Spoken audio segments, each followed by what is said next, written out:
معزز حاضرین جمعہ، اسلامی بھائیوں، ہر قسم کی حمد و ثنا، بڑائی و بزرگی اللہ عز و جل کے لیے لائق اور سزاوار ہے، جو اس کائنات اور کائنات کی ساری چیزوں کا مربی و پالنہار ہے۔ بعدہ لاکھاں کروڑاں درود و سلام ہو اللہ کے تمام نبی و رسول پر، خصوصیت کے ساتھ اللہ کے آخری نبی مدنی کریم جناب محمد الرسول اللہ صلی اللہ علیہ وسلم پر۔ حضرات دیکھو، ذی الحج کا چاند نظر آ گیا۔ آج ذی الحج کی 1 تاریخ ہے۔ اب یہاں سے جو ہے چاند نکلنے کے بعد، اس سے پہلے کہا گیا تھا کہ جو حضرات قربانی کا ارادہ رکھتے ہوں تو وہ اپنے ناخن، بال، یہ تمام چیزیں نہیں کاٹیں گے چاند نکل جانے کے بعد۔ لیکن سوال یہ پیدا ہوتا ہے کہ کب تک نہیں کاٹیں گے، کب تک نہیں کاٹیں گے؟ دیکھو، حدیث کی روشنی میں جو بات سامنے آتی ہے یا وقت کی جو تعین ہوتی ہے کہ کب تک نہیں کاٹنا ہے، جو حضرات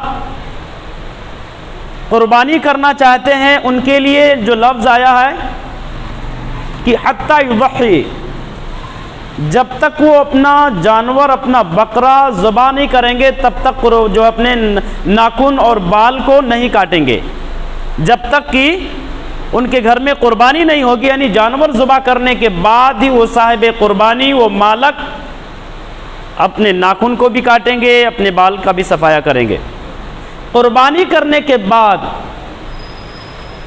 لیکن جو حضرات قربانی کی طاقت نہیں رکھتے ہیں، قربانی کی نیت بھی نہیں ہے، وہ تو ویسے آزاد ہیں، لیکن اگر ان نیموں کی وہ پابندی کرتے ہیں،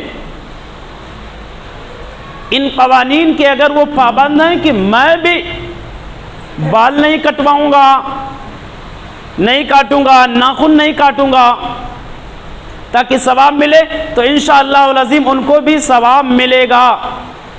لیکن وہ کب تک نہیں کاٹیں گے؟ چونکہ ان کے گھر پہ تو قربانی نہیں ہے۔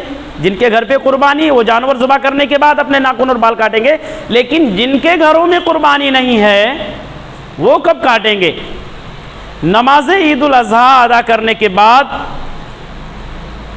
ان کو کاٹنا ہے۔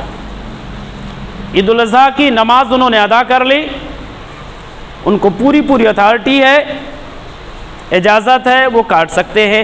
اب نماز کے ادائیگی کے بعد اگر وہ کاٹتے ہیں تو ان کو انشاءاللہ العظیم ثواب ملے گا۔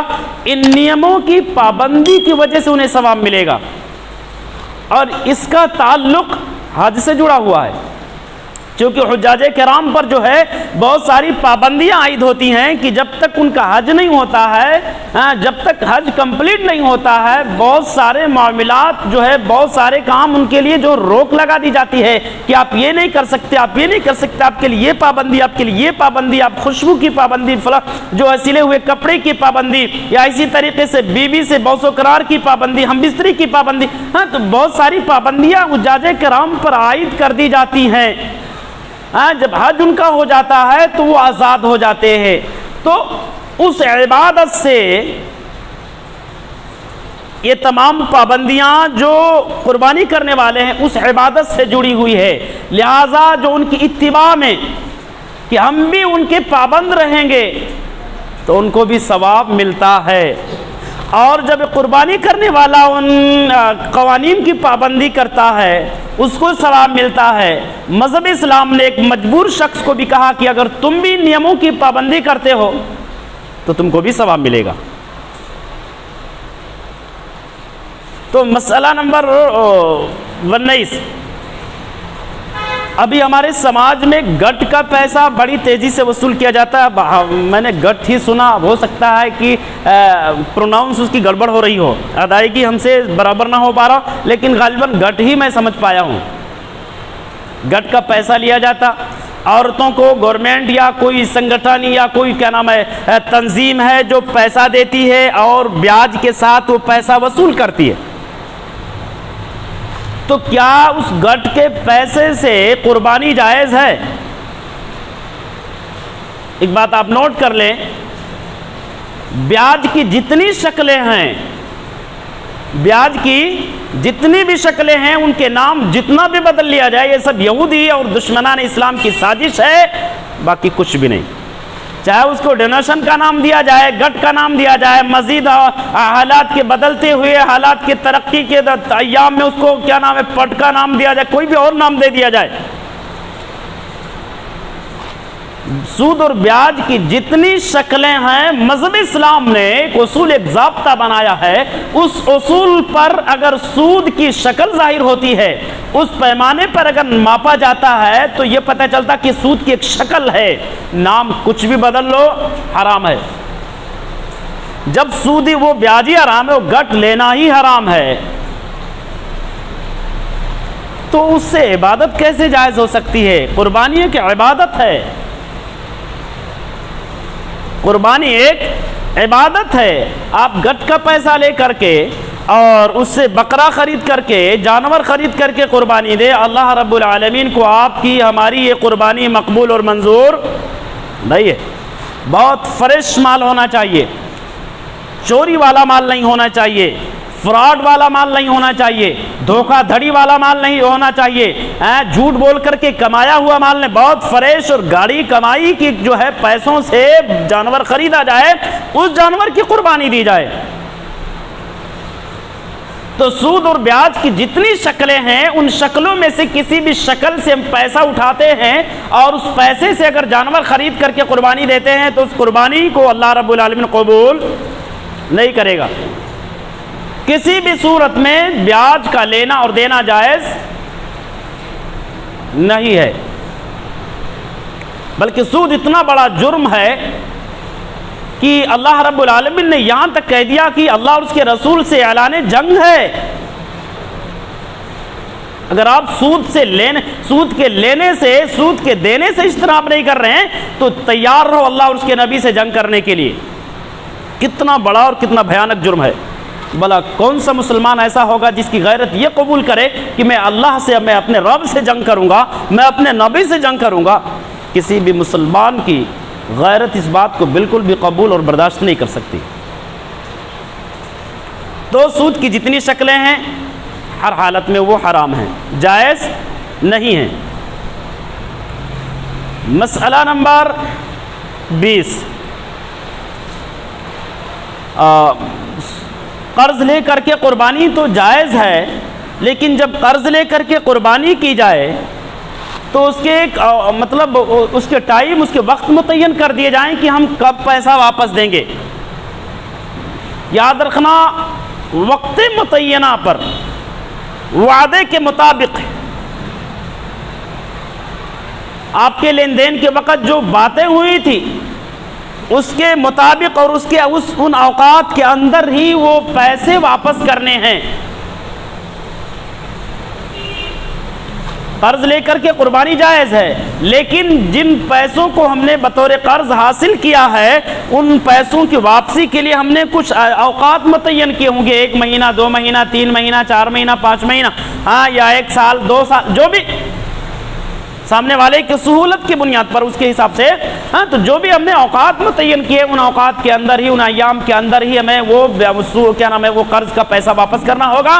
اگر ہم واپس نہیں کر رہے ہیں، سستی اور کا مظاہرہ کر رہے ہیں، تو وہ قربانی ہماری تو قبول تو نہیں ہوگی۔ لیکن اس وعدہ خلافی پر یہاں 2 لوگوں کے ساتھ فراڈ ہو رہا ہے، ایک تو جس سے ہم نے قرض لیے اس کے ساتھ، اور دوسرا اللہ کے ساتھ فراڈ ہو رہا ہے۔ تو یہ بہت بڑا جرم ہو گیا۔ لہٰذا قرض لے کر قربانی جائز ہے، لیکن جن دنوں کے لیے، جتنے ایام کے لیے ہم لیتے ہیں قربانی، اس کے اندر ہی واپس کر دینا چاہیے کسی بھی طرح سے۔ ہاں، اگر واپسی کی نوبت مطلب اس کا کوئی ذریعہ نہیں بن پا رہا ہے، انتظامات نہیں ہو پا رہے ہیں، فراہمی کی اہمیت جو ہے قلت ہے، تو ایسی صورت میں اسلام نے آپ کو طریقہ بتایا کہ ہم نے جس سے پیسہ لیے ہیں بطور قرض، ہم اس سے اور وقت مانگ لیں، اس سے اور ٹائم لے لیں کہ بھائی میرے پاس انتظام نہیں ہو پایا، اگر آپ اجازت دیں تو میں کچھ ٹائم کے بعد آپ کو دوں۔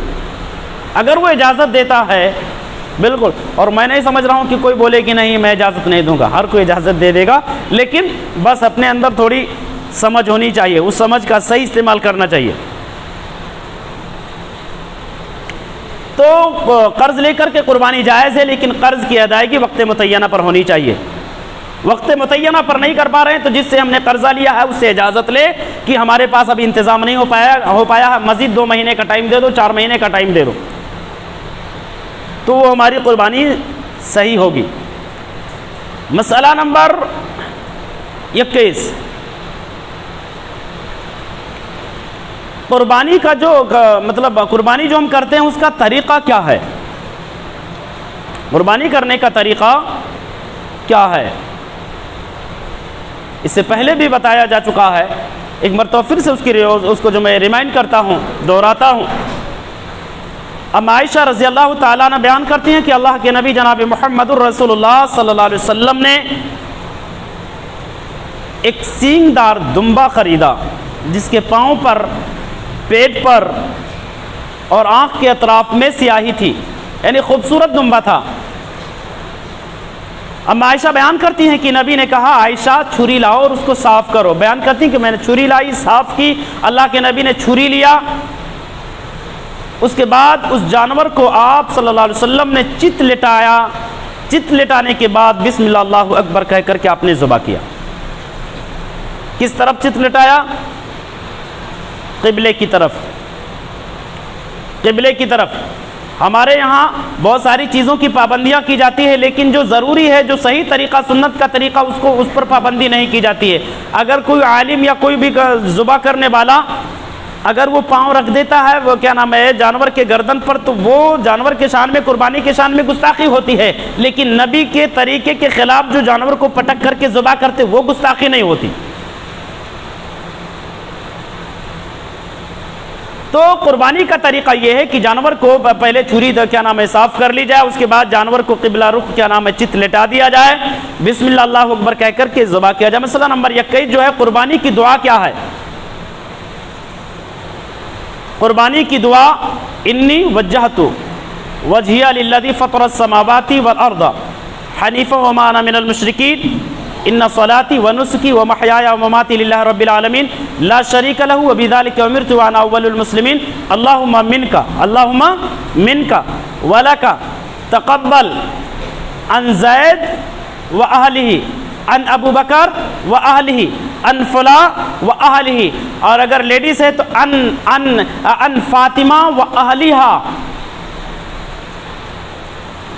اگر کیا نام ہے میل ہے تو عن زید و اہلی، لیکن اگر فیمیل ہے تو و اہلیہا، جینٹس ہے تو و اہلیہی، اور اگر لیڈیز ہے تو و اہلیہا۔ اس چیز کو اپنے ذہن میں رکھیں۔ مسئلہ نمبر 22، کیا جانور کے گردن پر قربانی رکھنا گستاخی ہے؟ بڑی پیاری حدیث ہے، انس بن مالک رضی اللہ تعالیٰ عنہ راوی حدیث بیان کرتے ہیں کہ ضحى النبی صلی اللہ علیہ وسلم کبشین املحین اقرنین ذبحہما بیدہ ووضع رجلہ علی صفاحہما۔ انس بن مالک بیان کرتے ہیں کہ نبی نے موٹے سینگدار چتکبڑے جانور کی قربانی دی، اپنے ہاتھوں سے ذبح کیا، اپنے پاؤں کو آپ صلی اللہ علیہ وسلم نے اپنے قدم کو اس کے کندھے پر رکھا۔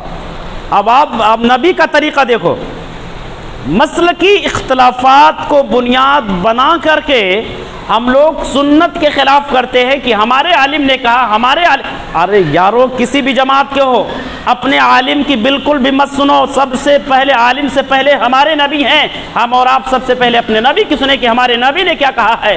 اگر وہ عالم، ہماری جماعت، ہمارے مسلک کا عالم ہمارے نبی والی بات کر رہا ہے الحمدللہ، اس کی بات سلاخوں پر، لیکن ہمارے جماعت کا عالم اگر ہمارے نبی کے خلاف دعوت دے رہا ہے اس کی بات کو ٹھکرا دیا جائے، چاہے وہ اپنے والد محترم ہی کیوں نہ ہو۔ اپنا باپ ہی کیوں نہ ہو، اگر وہ ہمارے نبی کے خلاف کوئی مسئلہ بیان کر رہا ہے، کیا انس بن مالک کیا بیان کرتے ہیں؟ اللہ کے نبی نے اپنے قدم کو اس کے کندھے پر رکھا اور ذبح کیا اپنے ہاتھوں سے۔ اب اگر قربانی کے شان میں گستاخی ہوتی، کیا ہمارے نبی گستاخی کیے تھے جانور کے شان میں؟ نعوذ باللہ، ایسا ہو سکتا؟ تو پاؤں رکھا جا سکتا، دیکھیں فرض اور واجب نہیں ہے کہ رکھنا ضروری ہے، لیکن اگر کوئی پاؤں رکھ کر کے، کندھے پر پاؤں رکھ کر کے اگر کوئی ذبح کر رہا ہے تو قربانی اور جانور کے شان میں گستاخی نہیں ہوگی، یہ نبی کا صحیح طریقہ یہی ہے۔ تو بالکل اس کے قدم پر، کیا نام ہے، کندھے پر، جانور کے کندھے پر جو ہے پاؤں رکھا جا سکتا ہے، گستاخی نہیں ہے، انشاءاللہ العظیم ثواب قربانی میں کوئی اثر نہیں پڑ سکتا۔ مسئلہ نمبر 23 کی دعا کب پڑھا جائے؟ دعا کس وقت پڑھا جائے؟ دیکھو صحیح حدیث کے اندر ہے کہ اللہ کے نبی نے دعا اس وقت پڑھی جب جانور کو قبلہ رخ لٹا دیا، قبلہ رخ لٹانے کے بعد میں جانور کو قبلہ رخ لٹانے کے بعد دعا پڑھی جائے۔ یہ اس سے کیا نام ہے، یہ ثابت ہوتا ہے کہ اب ایک جناب کے پاس آپ فون کر کے وہیں سے دعا پڑھیں اور پڑھ کر کے میں نے پڑھ دیا، اب آپ لوگ ذبح کرتے رہیں، یہ طریقہ صحیح نہیں ہے، یہ طریقہ صحیح نہیں ہے۔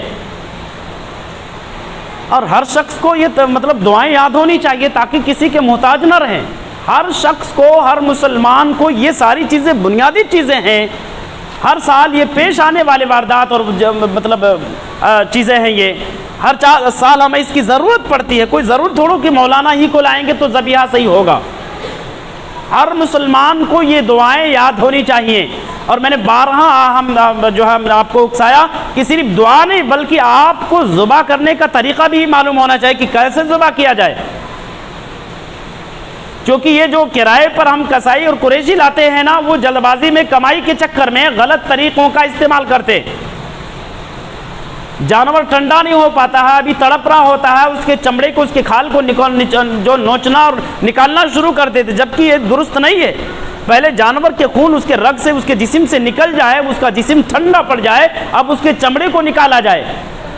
اب اتنا انتظار کریں گے تو پھر کمائی کم ہو جائے گی۔ اب اگر ہمیں اس کی صلاحیت ہوتی، اس کی جانکاری ہوتی تو ہماری قربانیاں، ہمارے جانوروں کو صحیح طریقے سے ذبح کیا جاتا۔ سمجھ رہے ہیں؟ تو دعائیں ہم اور آپ یاد کر لیں۔ دعا اس وقت پڑھے جب جانور کو چت لٹا دیا جائے، اس سے پہلے نہیں۔ پہلے چت لٹاؤ جانور کو قبلہ کی طرف، اور اس بات کا بھرپور خیال رکھیں کہ جانور کا رخ قبلے کی طرف ہونا چاہیے۔ سمجھ رہے ہیں؟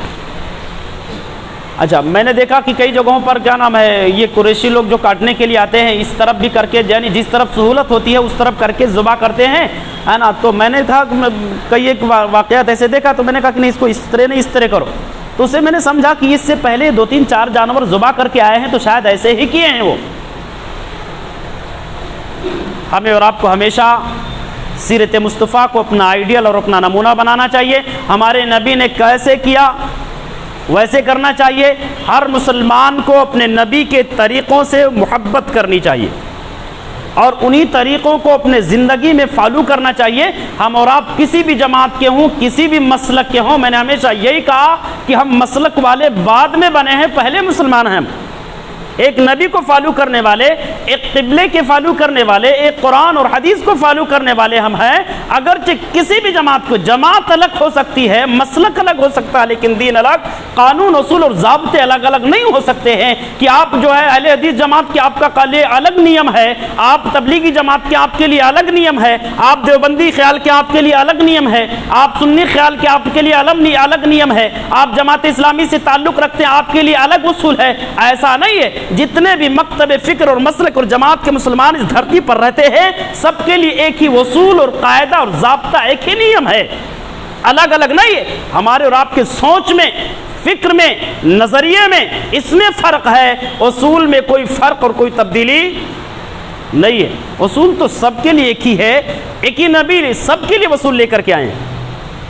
مخلص اور سچا مسلمان وہ مانا جائے گا جو اپنے نبی کے طریقے کو فالو کرتا ہو اور اپنے نبی کے طریقے سے محبت کرتا ہو, کسی بھی جماعت کا ہو. بہت سارے لوگوں کا نظریہ یہ ہوتا ہے کہ ہم صرف ہمارے علماء کی سنیں گے, باقی کسی کے نہیں سنیں گے. نعوذ باللہ, یہ سب سے گھٹیا سوچ اور یہ سب سے بڑی جہالت ہے کہ ہم صرف اپنے عالم کی سنیں گے. ہمارے پیشانی پر کوئی لیول لگا ہوا کیا؟ پیشانی پر کوئی لیول ہے کیا؟ یہ فتنوں کا دور ہے مسلمانوں, یہ فتنوں کا دور ہے. ہماری اور آپ کی, ہم سب کی ذمہ داری بنتی ہے. ہمیں خود سے تحقیق کرنا ہوگا, ہمیں خود سے اس مشن میں آگے بڑھنا ہوگا. قرآن اور حدیث کو صحیح طریقے سے ہمیں خود سے سمجھنا ہوگا. یاد رکھ, میری بات کو نوٹ کر لینا. اگر کسی کی بات پر اتنے کانفیڈنس کے ساتھ آنکھ بند کر کے اگر عمل کریں گے, گمراہیت سے بچ نہیں پائیں گے الا ماشاء اللہ. اللہ ہم سب کی ایسے تمام بھیانک اور خطرناک مہلک اور تاریک فتنوں سے حفاظت فرمائے. مسئلہ نمبر 25, عرفہ کے روزے کی فضیلت. چونکہ اب عرفہ ہمارے سامنے ہے, اگر کوئی کنٹینیو رکھنا چاہتے ہیں, ذی الحجہ کے بہت سارے روزے رکھنا چاہتے ہیں تو الحمدللہ رکھ سکتے ہیں, ممانعت نہیں ہے. لیکن تمام روزوں میں عرفہ کے روزے کی فضیلت زیادہ ہے. ذی الحجہ کے 10 تاریخ سے پہلے تک کئی ایک روزے رکھ سکتے ہیں, لیکن عرفہ کا روزہ صرف ایک ہے جو ہمارے کی عربی کی 9 تاریخ ہوگی, وہی ہمارا اور آپ کا عرفہ کا روزہ ہوگا. وہی ہمارا اور آپ کا عرفہ کا روزہ ہوگا. جہاں بھی رہ رہے ہیں, جس ملک میں بھی رہ رہے ہیں, وہاں کی عربی تاریخ کے حساب سے, جیسے ہم نے کل چاند دیکھے اس کے حساب سے ہمیں عرفہ منانا ہوگا. ہمیں یہ نہیں دیکھنا ہوگا کہ حاجی حضرات جو ہے کیا نام ہے مقام عرفہ میں ہیں تو آج ہی عرفہ کا دن ہے. اگر اسی چیز کو عرفہ مانا جائے تو حجاج کرام سے, مکہ والوں سے جو آگے رہتے ہیں, میں نے ہمیشہ یہ کہا کہ ان سے جو ایک دن آگے ہیں, ہم ایک دن پیچھے ہیں, لیکن جو ایک دن آگے ہیں ان سے, وہ ان کے لیے عید کا دن ہوگا. جو مکہ سے ایک دن آگے ہیں وہ ان کے لیے کون سا دن ہوگا؟ عید کا دن ہوگا. اور اسلام نے عید کے دن روزہ رکھنے سے منع فرمایا ہے. پیچھے والوں کو تو چل جائے گا کہ چلو ان کے حساب سے, ان کی اتباع میں جس دن وہ روزہ رکھیں اسی دن ہم بھی رکھ لیں, پیچھے والوں کا. لیکن آگے والوں کا کیا ہوگا جو ایک دن آگے ہیں؟ جو ایک دن آگے ہیں تو یہ مکہ والوں کا عرفہ کا دن ہوگا, اور ان کا ایک دن آگے ہے تو ان کا کون سا دن ہوگا؟ عید کا دن ہوگا. اور عید کے دن روزہ رکھنے سے اسلام نے منع فرمایا ہے. تو بہرحال عرفہ کے روزے کی فضیلت یہ ہے, اللہ کے نبی نے ارشاد فرمایا احتسب الی اللہ ان یکفر السنۃ التی قبلہ والسنۃ التی بعدہ. عرفہ کے روزے کی فضیلت یہ ہے کہ اگر آپ ایک دن کا روزہ رکھتے ہیں تو 1 سال پہلے کے اور 1 سال آنے والے یعنی بعد کے گناہوں کا کفارہ بن جاتا ہے. لیکن یاد رکھنا, حقوق العباد میں جہاں ہم نے گڑبڑی کی ہوگی, جب تک ہم اپنے اس بھائی سے معافی نہیں مانگیں گے, کسی کی دولت ہم نے ہڑپ لی, ناجائز طریقے سے لوٹ کر کے رکھ لیا, چھین لیا, اس کو جو ہے جھوٹ بول کر کے, فراڈ کر کے اس کو اپنی پراپرٹی شامل کر لی, بنا لی, اب یہ سوچو کہ ہم نے اسی سال تو اس سے لوٹا ہے, اب عرفہ کا روزہ رکھ لیں گے معاف ہو جائے گا, وہ معاف نہیں ہو سکتا. یہاں جو معافی کی بات ہوئی ہے 1 سال اگلے اور پچھلے, یہ صغائر کی چھوٹے چھوٹے گناہ جو ہم سے ہوتے ہیں, سمجھ رہے, ہم نے شرک کر ڈالا, وہ شرک کی معافی توبہ ہے.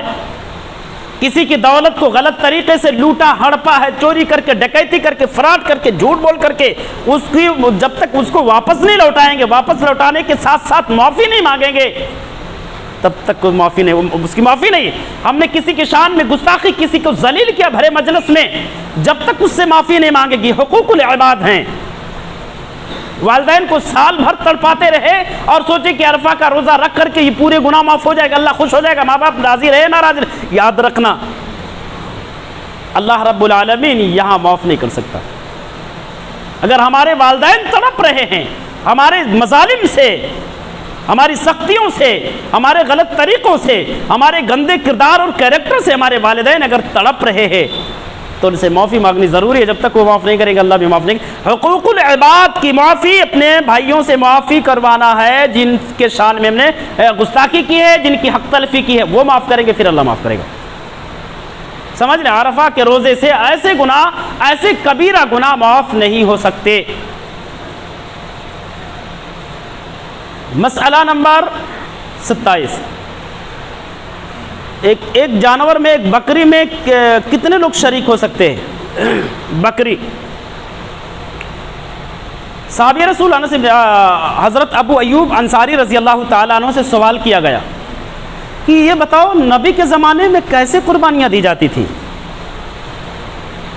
حضرت ایوب انصاری رضی اللہ تعالیٰ عنہ نے کہا کہ کان الرجل یضحی بالشاة عنہ وعن اہل بیتہ، کہ نبی کے زمانے میں ہماری قربانی کا طریقہ یہ تھا کہ نبی کے زمانے میں آدمی جو ہے ایک بکری لاتا تھا اور اپنے گھر والوں کی طرف سے قربانی کرتا تھا کہ اللہم منک ولک تقبل عن زید و اہلہ یا عن فاطمہ و اہلیہ، اس طرح سے قربانی کرتا تھا۔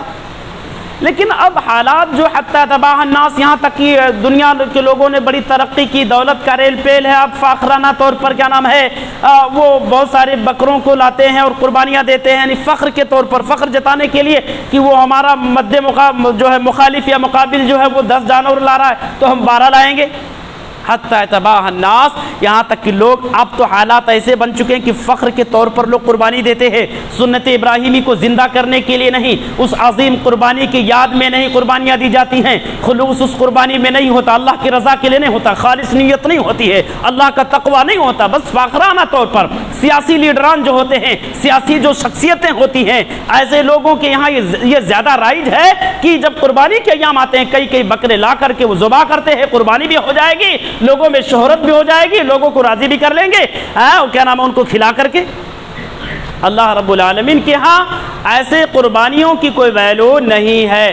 آپ 10 بکرا کرو، اسلام منع نہیں کرتا، لیکن ریا نہ ہو، کسی کو پتہ نہ چلے آپ نے 10 بکرا قربانی دی ہے، ذبح کر کے غریبوں میں تقسیم کیا ہے آپ نے، صرف اللہ جانتا، ہم نہیں جانتے، کوئی نہیں جانتا، سماج میں آپ نے اس کی ریلی نہیں نکلوائے ہیں، ہاں اس کو کیا نام ہے گشت نہیں کروائے، سڑکوں پر راستوں پر جو ہے ہم نے اتنی جانور لائے، اتنے روپے کے لائے، اتنے پیسوں کے لائے ہیں، آپ نے یہ کچھ نہیں بتایا، صرف یا اللہ تیرے رضا کے لیے، تیرے ابراہیم خلیل علیہ السلام کی عظیم قربانی کی یاد میں ہم یہ کر رہے ہیں، تیرے غریب اور مجبور بندوں تک کی گوشت پہنچانے کے لیے کر رہے ہیں، یا اللہ وہ اس دن کے انتظار میں تھے، ہم ان کے خواہشات کی تکمیل کے لیے یا اللہ تو نے دولت سے نوازا ہے، ان کو گوشت پہنچانے کے لیے ہم یہ قربانی دے رہے ہیں، اس نیت کے ساتھ اگر ہم 20-50 بھی قربانیاں دے رہے ہیں الحمدللہ اللہ کو مقبول ہوگا، لیکن اخباری شخص بننے کے لیے کہ اخباروں میں ہمارے نام آئیں، سماج اور معاشرے میں ہماری شہرت ہو، لوگ یہ بولے کہ بہت ساری قربانیاں دیتا ہے، بڑا مخلص ہے، بڑا سخی ہے، اللہ کے نبی نے کہا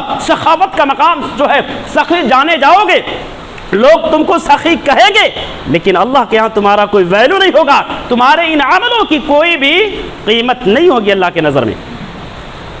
خلوص ہے، اللہ کی قسم اس جانور کے ایک رومے اللہ کو مقبول ہوگا، اس خون گرنے والے خون کا ایک قطرہ اللہ کو مقبول ہوگا، لیکن اگر خلوص نہیں ہے اس عمل میں تو بجائے ثواب کے ہمارے لیے باعث عذاب بن سکتا وہ ہماری قربانی۔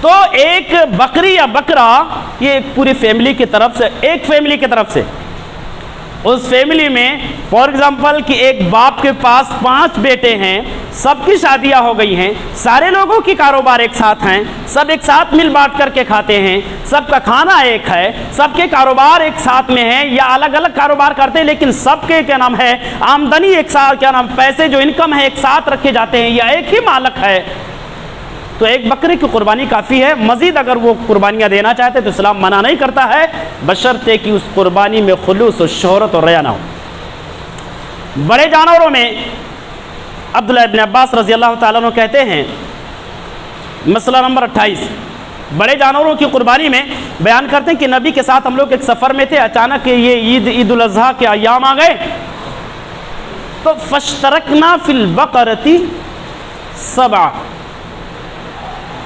کہ گائے میں ہم 7 لوگ شریک ہوئے، کتنے لوگ؟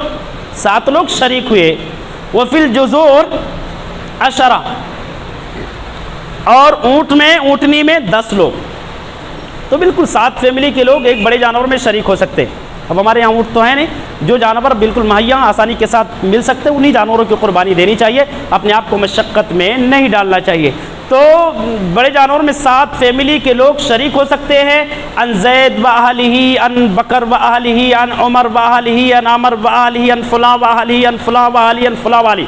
اس طریقے سے 7 فیملی کے لوگ ایک بڑے جانور میں شریک ہو سکتے ہیں۔ نہ شریک ہوں تو ضروری نہیں ہے، ایک ہی آدمی بھی دے سکتا، ایک ہی آدمی بھی دے سکتا۔ مسئلہ نمبر 32، قربانی کے کچھ آداب بھی ہیں۔ اللہ کے نبی جناب محمد رسول اللہ صلی اللہ علیہ وسلم نے ارشاد فرمایا کہ ان اللہ کتب الاحسان علی کل شیء فاذا قتلتم فاحسنوا القتل واذا ذبحتم فاحسنوا الذبح۔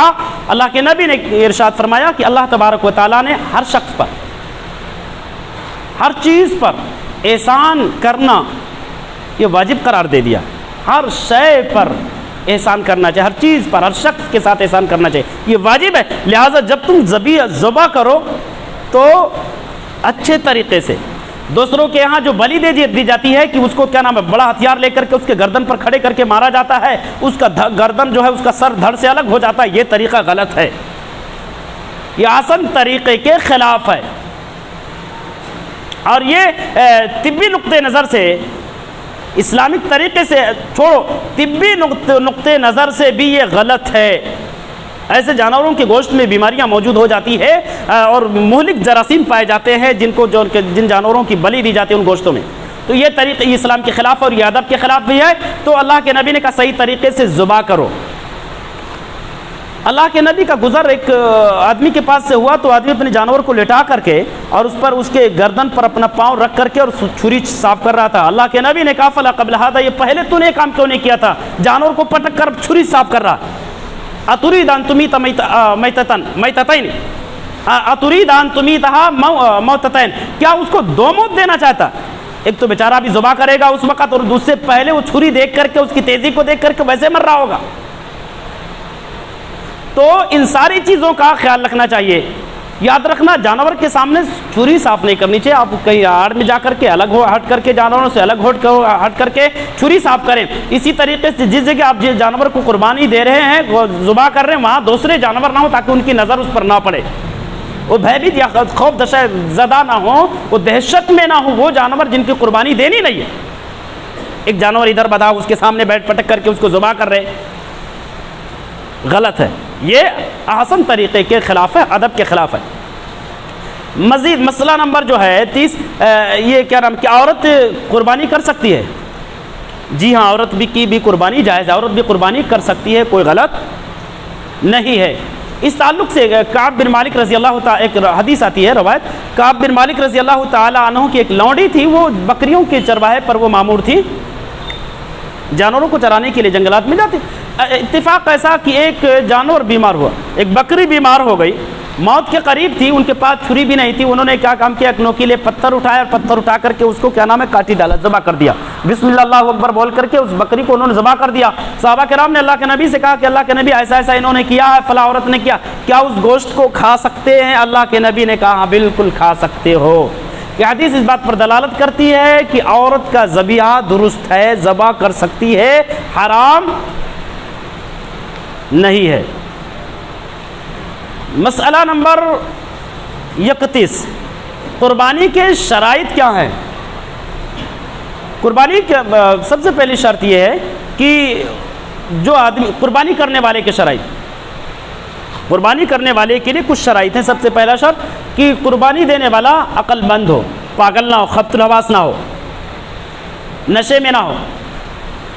دوسری شرط یہ کہ مسلمان ہو، اہل کتاب کی بھی قربانی جائز ہے، مسلمان یا اہل کتاب ہو۔ تیسری شرط یہ ہے کہ ذبح کرنے کی نیت ہو، نیت ضروری ہے۔ چوتھی شرط یہ ہے کہ وہ غیر اللہ کے نام سے نہ ذبح کرے۔ پانچویں شرط یہ کہ جس وقت ذبح کرے یا غوث یا غیر اللہ کا نام نہ لے، یا فلاں یا فلاں یا فلاں نہ لے، بلکہ بسم اللہ اللہ اکبر بول کر کے ذبح کرے۔ چھٹی شرط یہ ہے کہ جس وقت ذبح کرے صرف اللہ کا نام لے، بسم اللہ اللہ اکبر۔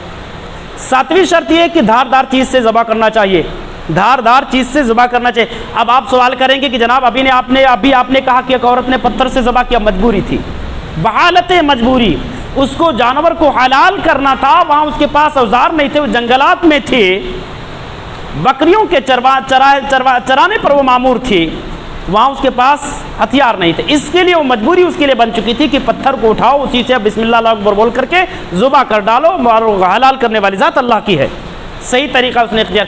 تو اب حالت مجبوری ایسا ہم بھی کر سکتے، لیکن مجبوری ہو تو نہیں، تو جانوروں کے ساتھ احسان کرنا، چھری تیز کر کے ان کو ذبح کرنا، یہ واجب ہے، یہ واجب ہے۔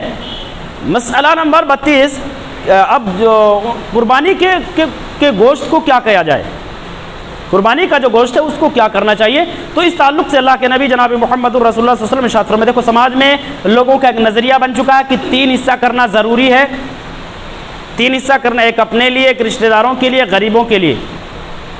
لوگوں کے دماغ میں یہ تینوں باتیں بیٹھی ہوئی رہتی ہیں، لیکن کیا اسلام نے اس تعلق سے ہماری یہ رہنمائی کی ہے یا ہمارے اپنے ہی ذاتی گڑھے ہوئے روایات ہیں؟ اللہ کے نبی نے کلو، کھاؤ، وادخروا، اور جمع کرو، کھاؤ اور اسٹور کر لو، اور وتصدقوا، اور صدقہ بھی کرو، صدقہ بھی کرو، سمجھ رہے؟ جتنا کھانا چاہتے، یہ نہیں کہا اللہ کے نبی نے کہ 3 حصہ کرو، ایک اپنے لیے، ایک رشتہ داروں کے لیے، غریبوں کے لیے، ایسا نہیں، کھاؤ بھی، جمع بھی کرو اور صدقہ بھی کرو۔ ظاہر سی بات ہے صدقے میں آپ صدقہ جو ہے غریبوں کے لیے، کوئی اپنا رشتہ دار ہو یا قریبی ہو یا دور کا ہو، کوئی بھی ہو، اپنا پڑوسی کوئی بھی ہو، کسی پر بھی دیا جا سکتا ہے صدقہ، جو اس کا اہل ہے، جو اس کا مستحق، اس کو دینا چاہیے۔ تو یہ 3 حصہ جو سماج میں یہ اپنے گڑھے ہوئے روایات ہیں، باقی اسلام سے، قرآن و سنت سے اس کی کوئی حقیقت نہیں ہے۔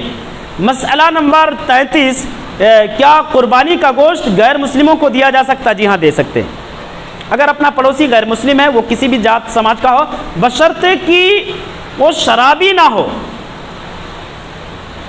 وہ غیر مسلم، اپنا پڑوسی، اپنا دوست شراب پینے والا نہ، کیونکہ غیر مسلموں کے یہاں یہ بات عام ہے کہ وہ گوشت کھانے کے بعد شراب ان کے لیے کمپلسری ہو جاتا ہے، جہاں تک میں سمجھ رہا ہوں۔ اب اگر اس نظریے کا وہ ہمارا دوست یا وہ ہمارا غیر مسلم بھائی ہے، پڑوسی، تو اس کو گوشت مت دیا جائے، وہ قربانی کا گوشت، بلکہ الگ سے لا کر، یہ بھی اس میں بھی اختلاف ہے، یہ میں اپنا ذاتی سوچ، ذاتی نظریہ بیان کر رہا ہوں۔ تو اگر وہ شرابی ہے، اپنا غیر مسلم بھائی یا غیر مسلم دوست یا اپنا غیر مسلم پڑوسی، تو اس کو مت دیا جائے۔ اگر دینا ہی ہے تالیف قلب کے لیے، اس کے دل میں نرمی پیدا کرنے کے لیے، تو دکان سے جاؤ، گوشت خرید کر کے لا کر کے دے دو،